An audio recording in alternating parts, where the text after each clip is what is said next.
시편 102편 1절과 2절 말씀입니다.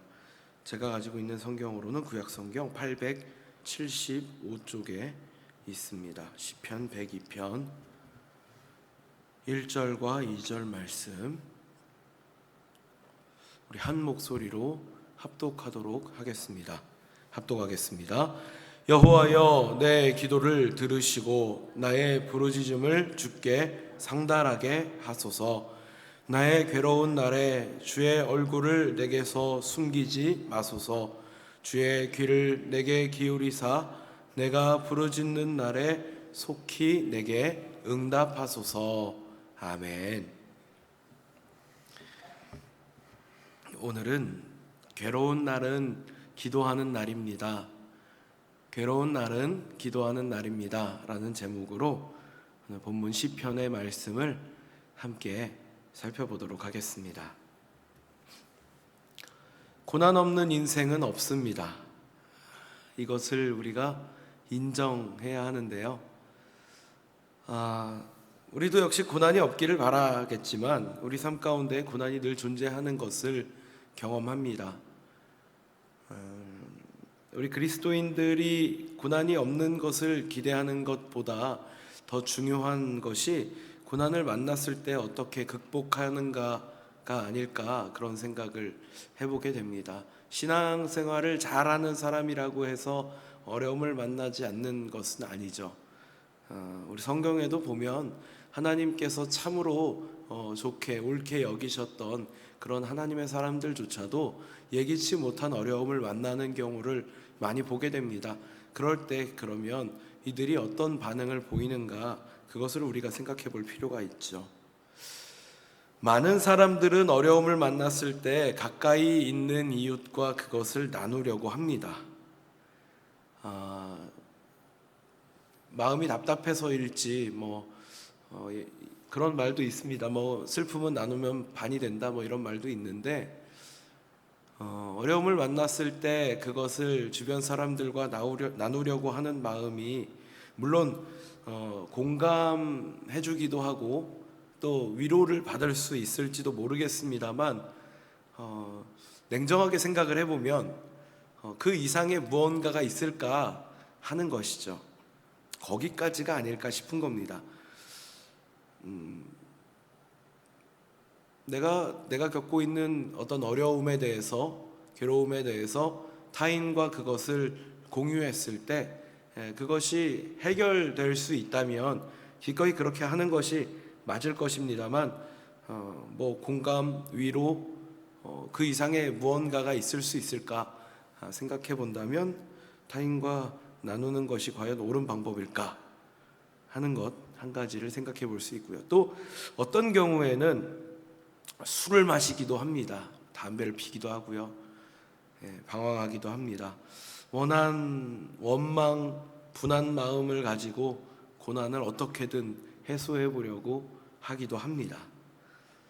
적은 어려움을 만났을 때는 우리 신앙인들의 경우에는 그렇죠. 어떤 문제를 만나게 되면 우리가 기도한다라고 하는 것을 생각하기 마련입니다만, 고난의 크기가 커지고 그 무게가 무거워지기 시작하면 연약한 믿음이 하나님을 의심하기도 하고요. 원망 없는 그런 경우를 보지 못하는 그런 우리의 연약한 믿음의 모습을 보게 됩니다.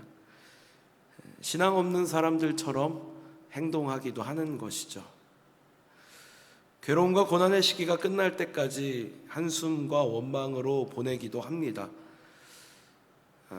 저도 생각해 보니까 목사가 되고 나서도 어려움을 만났을 때 이것을 어떻게 해소했었는가 말씀을 준비하면서 생각해 보니까 괴로움을 만나면, 어려움을 만나면 하나님께 그것을 털어놓고 어떻게든 하나님과 해결하려고 했던 경우보다 원망하거나 불평하거나 아니면 이 문제가 해결될 때까지 이 답답한 마음을 가지고 그냥 그렇게 지냈던 것이 더 많이 떠올랐습니다. 안타깝게도 누구도 우리를 완벽하게 이해할 수 없고 또 우리가 겪고 있는 어려움을 해결해 줄 수 없습니다. 그리고 원망과 한숨만으로는 문제가 해결되지 않는다는 것이죠.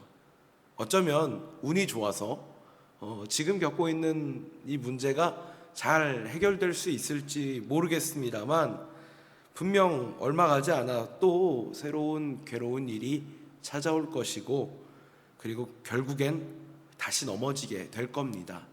우리가 이런 상황을 만났을 때 이것을 어떻게 잘 극복할 것인가에 대하여서 바른 신앙을 갖지 못한다면 아마 어려움을 만날 때마다 넘어지고 또 괴로워하는 일이 반복될 것입니다. 그래서 우리 신앙인들은 괴로울 때 오히려 하나님을 향하고 하나님께 부르짖어야 합니다.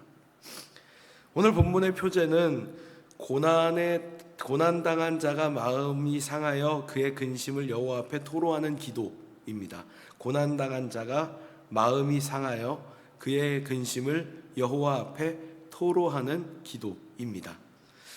시편 기자는 하나님께서 부르짖는 소리를 들어주시고 응답하여 주시기를 간곡히 원하고 있습니다.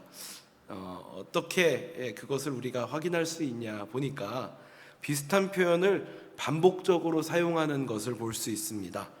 여호와여 들으시고 상달하게 하소서, 얼굴을 숨기지 마소서, 귀를 기울이사 속히 응답하소서.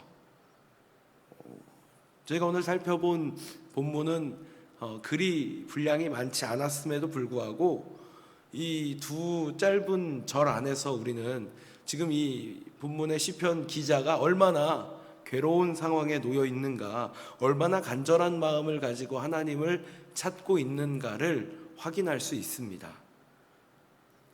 물론 우리는 이 시인이 누구인지 또 어떤 상황에 놓여서 이렇게 괴로워하고 있는지를 알 수 없습니다. 그러나 기도를 들어달라, 부르짖는 소리가 상달케 하여 달라, 이것이 무슨 말이겠습니까? 오늘 본문에서 사용되는 이 괴로움이라고 하는 단어, 차르라고 하는 단어인데요, 앞뒤가 꽉 막히고 어찌할 바를 알지 못하는 아주 답답한 상황을 가리켜 사용되는 그런 단어입니다. 사자성어 중에 사면초가라고 하는 말이 있는데요, 온 사방에 적이 둘러싸고 있어서 절체절명의 위기에 놓인 것을 말하는 것입니다. 아마 지금 본문에서 이 시인이 처해 있는 상황이 그런 상황이 아닐까 싶은 것이죠. 앞뒤가 꽉 막히고 어찌할 바를 알 수 없는 아주 답답한 상황 속에서 과연 시인이 할 수 있는 일이 무엇인가, 어떤 선택을 할 것인가 하는 문제인 것입니다. 한 가지 주목할 것은 이 시인이 이 어떤 날에 두 가지 의미를 부여하고 있는 것입니다.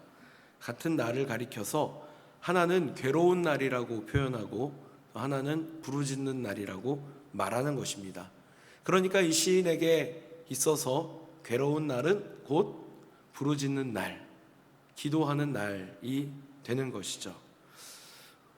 우리 주님께서는 내 이름으로 무엇이든지 내게 구하면 내가 시행하겠다, 이렇게 말씀하셨습니다. 우리가 기도하면 그 기도를 들으시고 또 우리 간구대로 시행하시겠다라고 약속하셨습니다. 하나님은 우리 모든 것을 잘 알고 계시는데 꼭 기도할 필요가 있는가? 이런 질문하시는 경우가 간혹 있는데요. 그러나 다른 이유를 따질 것 없이 하나님께서는 성도의 기도를 통해 일하시기를 기뻐하시는 분이십니다. 기도하라 하셨으니 이유를 따질 필요가 없는 것이죠. 누가복음 18장에 보면 예수님께서 불의한 재판관과 과부의 이야기를 비유로 말씀하십니다. 억울한 일을 당한 과부가 자신의 억울함을 해소해달라고 재판장을 찾아 호소합니다. 그런데 한두 번 그냥 찾아가서 호소하는 것이 아니라 자주 찾아갔다고 설명하십니다. 아무리 하나님을 두려워하지 않고 사람을 무시하는 불의한 재판관이라고 할지라도 귀찮고 괴로울 정도로 애원하는 과부의 목소리에는 응답할 수밖에 없었습니다. 예수님께서는 이 비유를 통해서 불의한 재판관이라고 해도 그러할진데 하물며 하나님께서 외면하시겠느냐 하고 말씀하십니다. 누가복음은 이 비유를 항상 기도하고 낙심하지 말 것을 비유로 말씀하시는 것이다, 이렇게 설명하고 있습니다. 사랑하는 성도 여러분, 우리 인생은 누구라도 고난을 만나게 됩니다. 크고 작은 어려움들이 언제 우리를 찾아올지 알 수 없습니다. 아무리 건장한 사람이라고 할지라도 자신의 건강을 보장할 수 없습니다. 아무리 부자라고 해도 그 사람의 풍요가 그 인생 가운데 지속될 것이라고 생각할 수는 없는 것입니다. 한 치 앞도 알 수 없는 것이 우리의 인생입니다. 이런 알 수 없는 인생을 복되게 사는 비결이 바로 괴로운 날을 기도의 날로 삼는 것입니다. 하나님께서는 너희가 부르짖을 때 내가 응답하겠다 하십니다. 너희가 부르짖을 때 내가 여기 있다 하겠다 라고 약속하셨습니다. 우리가 하나님을 향하여 우리의 이 괴로움을, 우리의 상한 마음을 하나님 앞에 쏟아놓을 때 하나님께서는 우리를 모른 채, 못 본 채 하지 않으시겠다라고 말씀하시는 것입니다. 우리는 고난을 통해서 오히려 하나님을 만날 기회를 얻습니다. 바울은 현재의 고난이 장차 우리에게 나타날 영광과 비교할 수 없다고 고백합니다. 우리가 고난 속에 갇혀 있다고 여겨질 때 오히려 그때가 바로 하나님을 찾을 때일 것입니다. 기도하는 우리의 소리를 하나님께서 귀 기울여 들어주시고 또 여러분의 눈물을 닦아주시고 지친 무릎을 일으켜 세워주시고 우리가 겪고 있는 어려움을 우리 혼자 겪고 있다라고 생각하지 않도록 하나님께서 여러분과 늘 함께 해주실 것입니다. 괴로움을 만나는 날에 하나님을 향하여 부르짖으시는 우리 성도님들 다 되시기를 주님의 이름으로 축복합니다. 우리 말씀 붙들고 함께 기도하도록 하겠습니다. 은혜가 풍성하신 하나님 아버지, 우리 인생이 늘 행복하고 기쁘고 감사한 일로만 넘쳐난다면 너무나도 좋을 텐데 저희는 예기치 못한, 원치 않는 여러 가지 어려움들로 인하여서 괴로움을 겪고 또 하나님 앞에 아파하고 슬퍼하는 연약한 모습을 보이게 됩니다. 하나님, 인생에 만나게 되는 많은 괴로움들이 그저 우리를 괴롭게 하는 것으로 끝나지 않기 원합니다.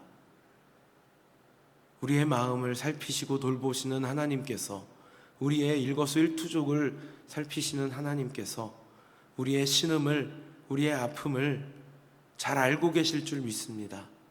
하나님, 괴로운 날이 되면 그날이 바로 하나님을 향하는 날이 되게 하여 주시옵소서. 어려움을 만났을 때 그것으로 끝나는 것이 아니라 하나님을 찾고 구하게 하여 주시옵소서. 하나님께서 말씀하신 대로 무엇이든지 구하면 시행하겠다 하신 약속, 부르짖을 때 응답하시겠다 하신 약속을 저희들이 붙들고 어려움을 만날 때 믿음의 눈을 들어 하나님을 바라보며 하나님께 구하기를 놓지 않겠습니다. 하나님, 너무 괴롭고 힘들어서 하나님 앞에 기도하는 일조차 할 수 없을 정도로 어려운 이들도 있습니다. 하나님, 이들을 위하여서 우리 믿음의 동역자들이 함께 기도하는 도고 기도의 놀라운 역사를 또한 저희들 기억하게 하시고 어려움은 기도로 풀어내는 신앙의 사람들로 세워 주시옵소서. 이 새벽 시간을 하나님 앞에 나와 하루를 시작하며 말씀으로 무장하기 원하는 하나님의 사람들을 기억하여 주시고 또한 구별하여 하나님 앞에 올려드린 예물이 있습니다. 하나님 받아주시고 소원하는 기도의 제목들, 그 신음하는 그 아픔과 눈물을 하나님 잘 아시고 헤아려 주시고 살펴주시기를 간구합니다. 하나님께서 받아주시고 하나님 영광 가운데 함께 동행할 수 있도록 날마다 하나님 성령 충만으로 인도하여 주시옵소서. 오늘 하루도 저희는 믿음을 가지고 하나님 말씀 붙들고 살아가겠습니다. 하나님께서 연약한 저희들 붙들어 주시고 동행하여 주시옵소서. 감사드리며 우리 구주 예수 그리스도 이름 받들어 기도드리옵나이다. 아멘.